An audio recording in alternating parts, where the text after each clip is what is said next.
Vers la fin du 17e siècle, la Nouvelle-France va dégager des surplus agricoles.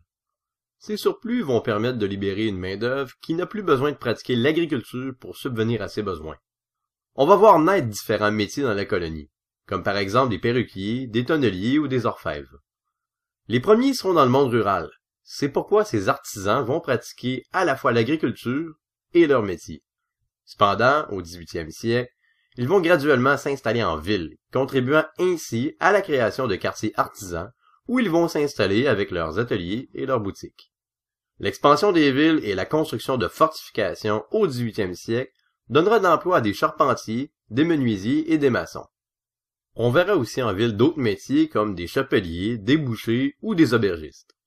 Tout reste essentiellement artisanal, mais se diversifie et dynamise l'économie de la Nouvelle-France.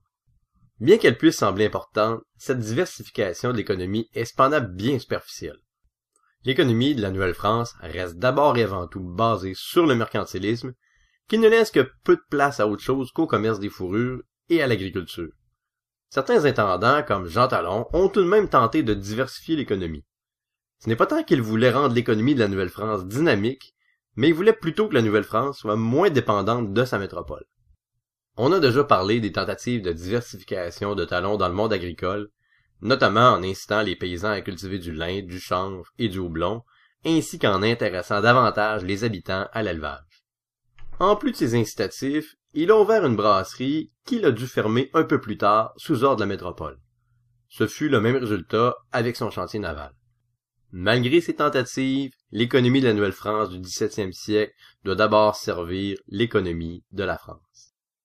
Il va falloir attendre un autre intendant important, Gilles Rocard, pour voir une véritable tentative de diversification de l'économie de la Nouvelle-France au 18e siècle. Sous son intendance, la France a assoupli sa politique mercantiliste et a même subventionné 2 chantiers navals. C'est pourquoi on les dit chantiers royaux. Évidemment, un chantier naval, ça amène son lot de nouveaux métiers. Il faut fabriquer les tonneaux, le cordage et le goudron. À la même époque, l'État va aussi subventionner les forges du Saint-Maurice. C'est qu'on a trouvé dans la région de Trois-Rivières du minerai de fer, ce qui va favoriser le choix de ce lieu pour fabriquer différentes pièces destinées au chantier naval, mais aussi divers objets usuels comme des instruments agricoles, des poêles à bois ou des marmites que les colons n'auront plus besoin d'acheter de France. Il y aura d'autres initiatives pour rendre l'économie de la Nouvelle-France plus autonome, comme la construction du chemin du roi dans les années 1730 entre Québec et Montréal. Malgré cela, jamais l'économie de la Nouvelle-France ne va réellement prendre son envol. Le mercantilisme a trop longtemps limité son économie. Et puis, avouez qu'une économie qui est obligée d'utiliser comme monnaie d'échange des cartes à jouer signées par l'intendant parce qu'elle manque d'argent liquide, ça fait pas trop sérieux.